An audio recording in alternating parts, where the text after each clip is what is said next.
Today is Thursday, March 12th, 2026, and this is the Contested Logistics Analytic Watch. Clear your lines. For those joining the signal for the first time, this is Claw 6.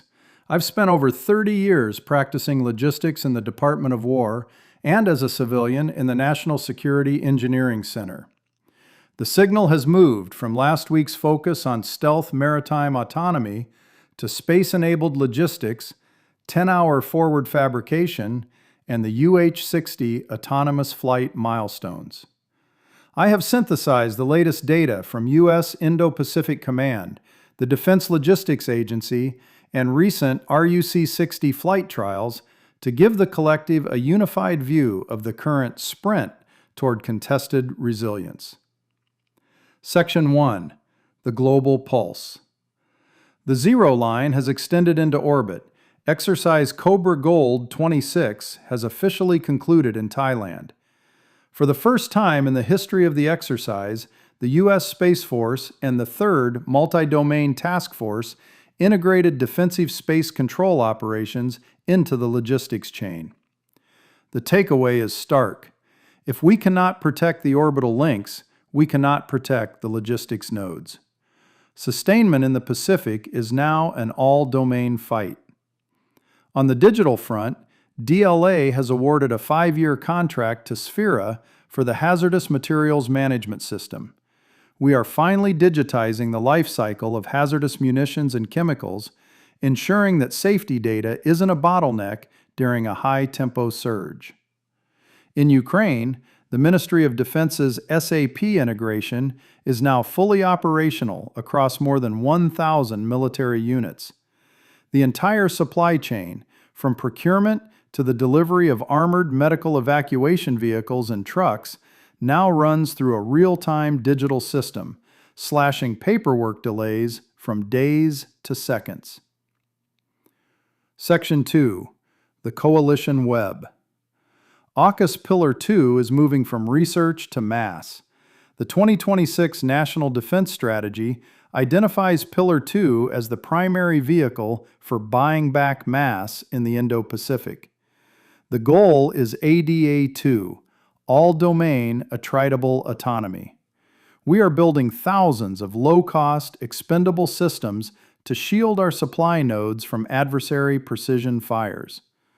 Supporting this is the emergence of the Dropship Autonomous Cargo UAV, capable of flying 1,000 miles to resupply remote units in high-threat environments where traditional lift is too risky. This is being paired with the RUC-60 program, which converts retired UH-60 Blackhawks into autonomous logistics workhorses, capable of moving 90,000 pounds of cargo a day without risking a crew in contested airspace. Section 3. Acquisition and Market Trends. We are moving from reactive resupply to predictive sustainment. Gallatin AI has just secured an Army portal contract to deliver its Navigator platform.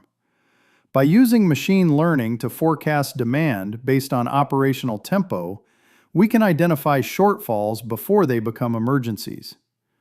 In the manufacturing sector, the University of Dayton Research Institute was awarded an $850 million contract for rapid operational capabilities. This reinforces the benchmark set by the Tennessee Army National Guard, where cold spray technology recently printed a mission-critical part in the field and delivered it to the formation in under 10 hours. This is the death of the OEM bottleneck. Section 4. Policy and the Tool Belt. The focus is shifting toward commercial synergy. In May, the Marine Corps will convene the Joint Global Logistics Operations Summit at the FedEx World Headquarters. The goal is to master the speed of commercial aviation logistics and apply it to expeditionary operations. Finally, a reality check on civil-military interoperability. Under the new NDS mandate, our regional ports and commercial partners are now part of the kill web. If you aren't building relationships with the commercial sector today, you won't have the surge capacity you need when the first shot is fired.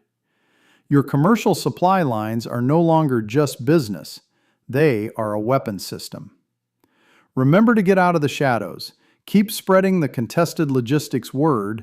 Like and subscribe. Until next week, this is Clause 6, signing off.